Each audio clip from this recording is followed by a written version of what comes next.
saudara-saudari terkasih, lewat sakramen pembaptisan kita yang dilahirkan kembali melalui air baptis mendapat martabat sebagai anak-anak Allah, menjadi saudara dan saudari Yesus, dan demikian kita menjadi saudara satu dengan yang lain. Dalam semangat spirit inilah kita merenungkan apa yang dikatakan dalam Injil yang kita dengarkan, di mana kita belajar semangat kerendahan hati dari Yohanes Pembaptis.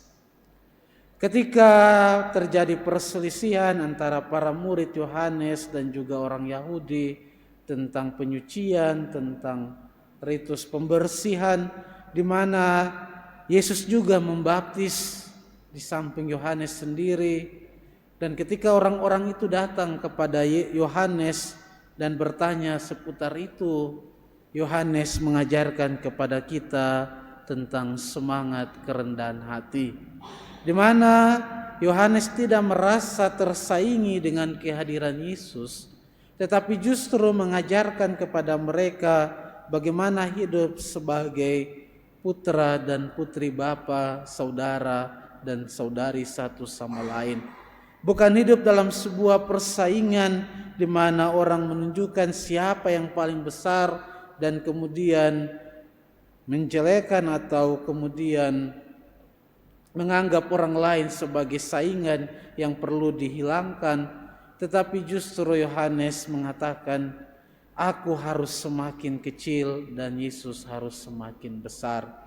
Dalam semangat itulah kita harusnya hidup sebagai saudara dan saudari satu sama lain, menjadi anak-anak Allah dalam hidup beriman kita. Hidup beriman bukanlah sebuah persaingan siapa yang besar, siapa yang hebat, siapa yang luar biasa dan orang lain harus menjadi yang kecil, tetapi justru hidup beriman kita harus menunjukkan bahwa yang terbesar adalah Allah sendiri dan kita menjadi saudara dan saudari satu sama lain yang berjuang bersama untuk maju dalam kebajikan-kebajikan, maju dalam keutamaan-keutamaan iman, pengharapan dan kasih.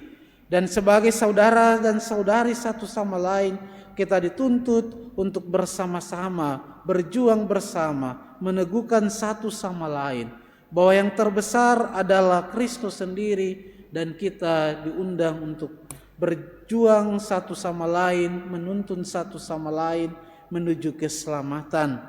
Maka itu Yohanes dalam suratnya, dalam bacaan pertama, memberi kita sebuah contoh.